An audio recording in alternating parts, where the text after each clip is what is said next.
देखिए, महत्वपूर्ण प्रश्नों की सीरीज में अगला प्रश्न है हमारे पास।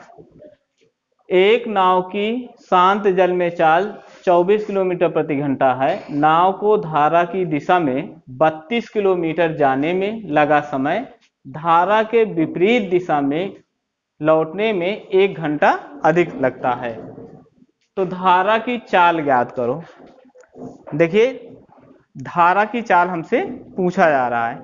हमारे पास दो प्रकार की चालें होती हैं, एक शांत जल में नाव की चाल होती है और दूसरी धारा की चाल होती है। हमें शांत जल में नाव की चाल दी गई है, तो पहले इसको हम नोट कर लें। तो नाव की चाल है बराबर 24 किलोमीटर प्रति घंटा।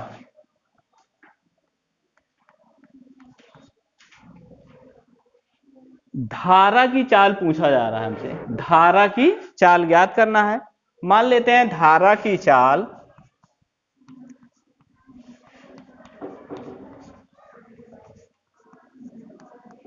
बराबर है x किलोमीटर प्रति घंटा।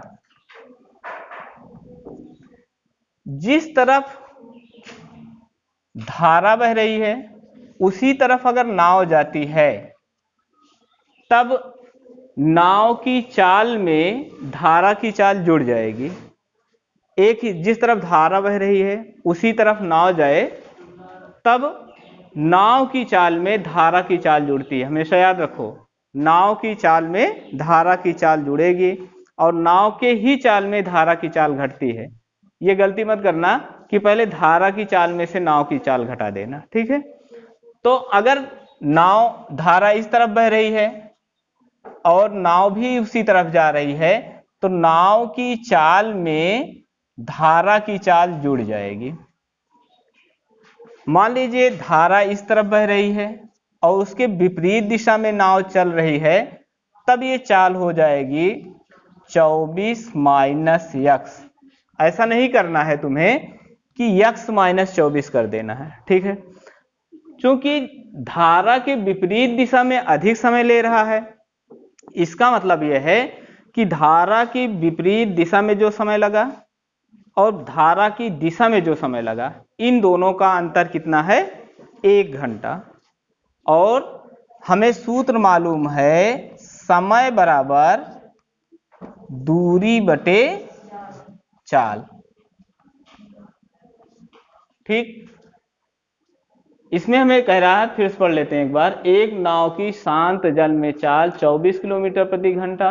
नाव को धारा के विपरीत दिशा में 32 किलोमीटर जाने में लगा समय से धारा के विपरीत दिशा में लौटने में 1 घंटा अधिक लगता है। हमारे पास दूरी कितना चलनी है? हमको दूरी कितना चलनी है? 32 किलोमीटर, ठीक है। तो दूरी बराबर, समय बराबर होता है दूरी बटे चाल। जब हम धारा के विपरीत दिशा में चलेंगे तब हमारी चाल क्या रहेगी? 24 माइनस यक्स। विपरीत दिशा में चलते हैं तब ज्यादा समय लगता है और धारा की दिशा में 32 ही किलोमीटर जाना है, तब हमारी चाल रहेगी 24 प्लस यक्स। 24 plus x. ये धारा की विपरीत दिशा में लगा समय है, ये धारा की दिशा में लगा समय है। तो जब विपरीत दिशा में जा रही है तो ज्यादा समय लग रहा है, धारा की दिशा में जा रहा है तो कम समय लग रहा है। और इन दोनों के समयों में 1 घंटे का अंतर है। यानी विपरीत दिशा में लगा समय ऋण धारा की दिशा में लगा समय बराबर 1 घंटा। ये हमारा प्रश्नानुसार यहां पर लिख दिया जाता है।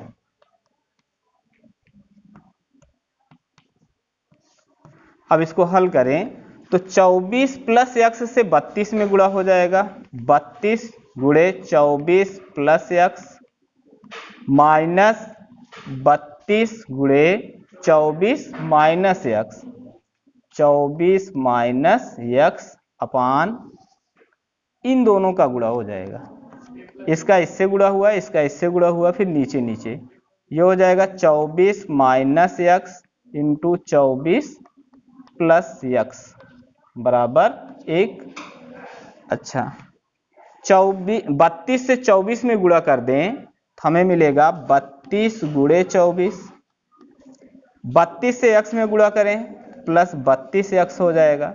माइनस 32 से 24 में गुणा करें तो माइनस 32 गुणे 24। ये माइनस माइनस प्लस 32x हो जाएगा ये। और नीचे क्या आएगा, नीचे a minus B into A plus B. a minus B into A plus B बराबर क्या होता है, ये हो जाता है A square minus B square. तो a के स्थान पर हमको मिला है 24, तो 24 का वर्ग हो जाएगा ऋण यक्स का स्क्वायर हो जाएगा बराबर 1। देखिए 32 गुणे 24 से माइनस 32 गुणे 24 कैंसिल हो जाएगा, है ना, क्योंकि इसका जो गुणनफल आएगा वही गुणनफल इसका आएगा।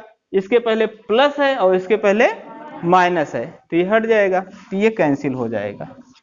32x और 32x जुड़ जाएगा तो यहां पर आ जाएगा कितना 64x बटे 24 24 समझे 576 ऋण x स्क्वायर बराबर 1।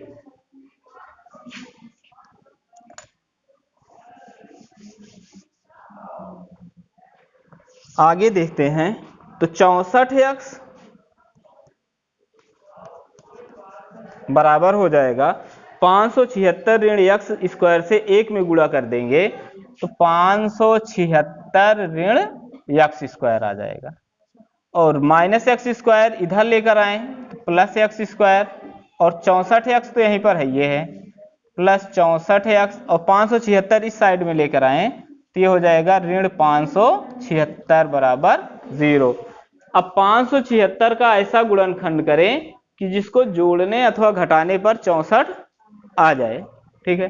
तो 576 का गुणनखंड करें तो इसको सरल करें, 2 से काटें, 2 दूना 4, 2 8 16, 2 8 16, फिर 2 से काटें, 2 1 कम 2, 2 चौका 8, 2 चौका 8, 2 से काटें, 2 7 14, 2 दूना 4। तो यहाँ पर देखिए 2 दूना 4 दूनी 8 और 72 में से 8 गए 64। देखिए 72 और 8 का गुणा करेंगे तो हमको मिलेगा 576, और 72 में से 8 को घटा दें तो हमें मिल जाएगा 64। यानी 64 को हमको लिखना है 72 माइनस। अब यहां पर हम लिखेंगे एक्स स्क्वायर प्लस, यहां पर अगर प्लस है तो बड़ी संख्या प्लस होनी चाहिए, और घटाना है तो ये माइनस है होना चाहिए, माइनस 8x माइनस 576 इक्वल 0। अब यहाँ पर देखिए x कॉमन है तो यहाँ पर आ जाएगा x प्लस 72, और माइनस 8 कॉमन ले लें तो x, ये माइनस माइनस प्लस 8 से 576 को डिवाइड किया जाएगा तो हमें मिलेगा 72 इक्वल 0। अब हम लिखेंगे x माइनस 8 एक ब्रैकेट में, अगले ब्रैकेट में लिखेंगे x प्लस 72 इक्वल 0। अब यहाँ पर लिखा जाएगा यदि x माइनस 8 इक्वल 0 तो x बराबर 8, या दूसरे से हमको मिलेगा x प्लस 72 इक्वल 0 तो x इक्वल माइनस 72। चूंकि चाल ऋणात्मक नहीं हो सकती इसलिए इसको कहेंगे हम अग्राह्य, जो अग्राह्य है।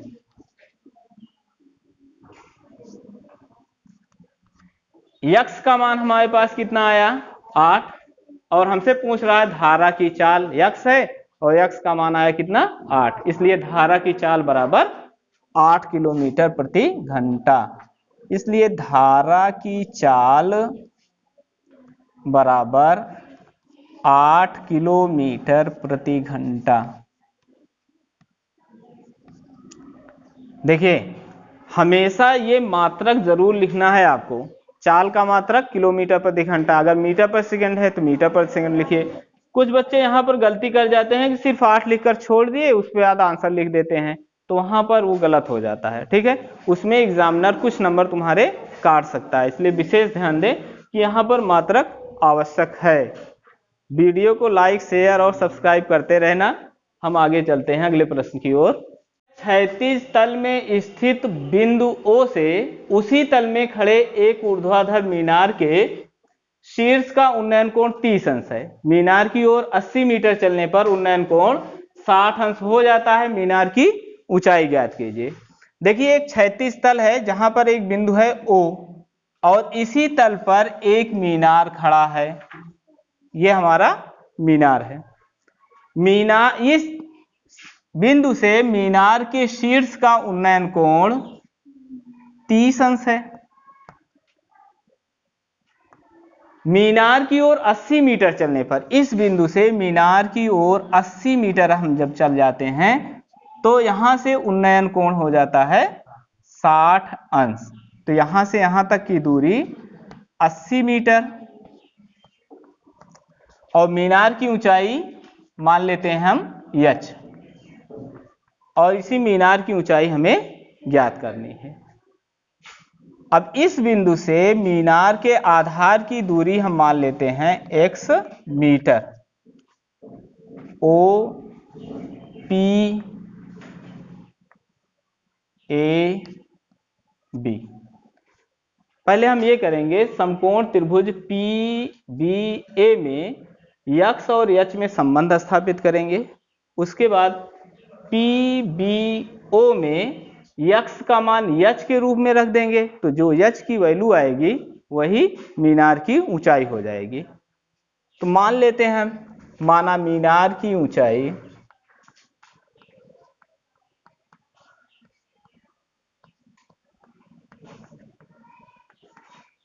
बराबर h मीटर। ठीक, पहले समकोण त्रिभुज लेंगे। समकोण त्रिभुज PBA में, समकोण त्रिभुज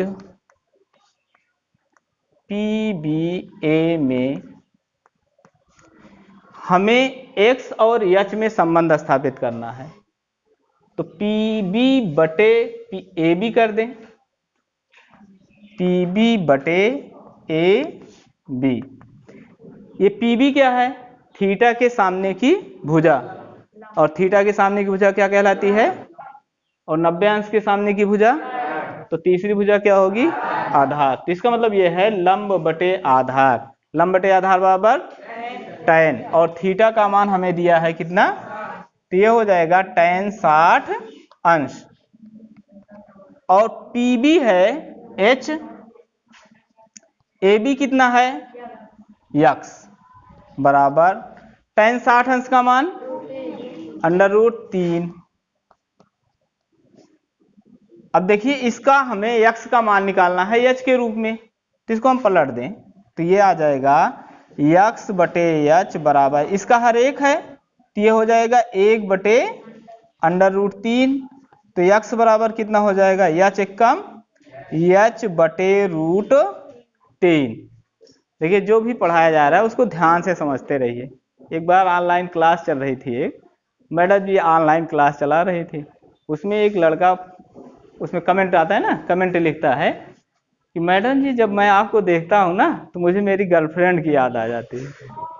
इसका मतलब उसका ध्यान तो दूसरी तरफ है। अगर तुम लोगों का ध्यान यहाँ पर रहेगा, केंद्रित रहेगा, वो अर्जुन जो है तीर, उसका जो लक्ष्य रहता है, उसका चिड़िया की आंख रहती है ना, तुम्हारा लक्ष्य ये ब्लैक बोर्ड ही होना चाहिए।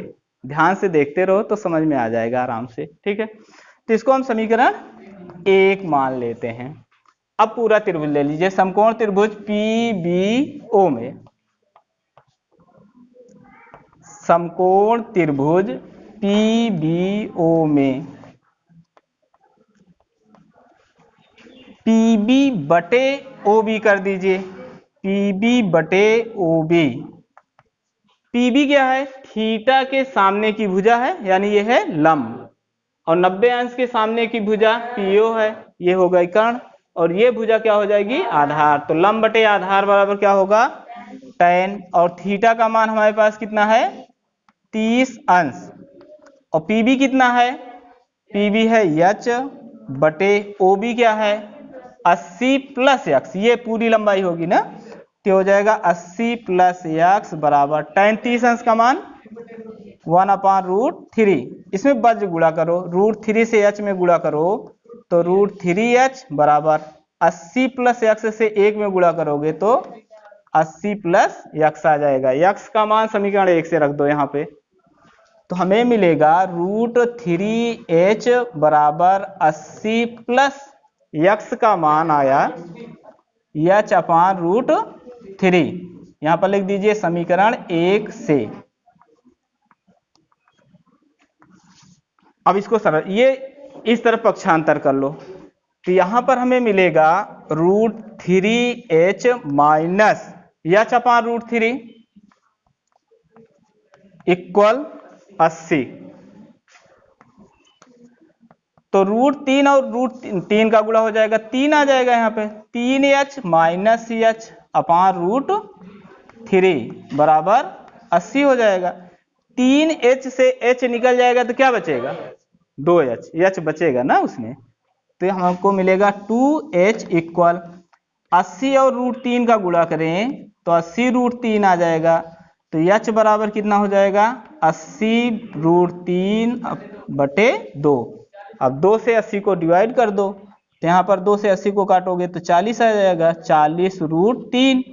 h क्या है, h क्या है, मीनार की ऊंचाई, तो h के स्थान पे हम लिखेंगे मीनार की ऊंचाई। मीनार की ऊंचाई क्योंकि ये मीटर में है तो इसका मात्रक क्या होगा, मीटर। इसका स्क्रीनशॉट ले लें और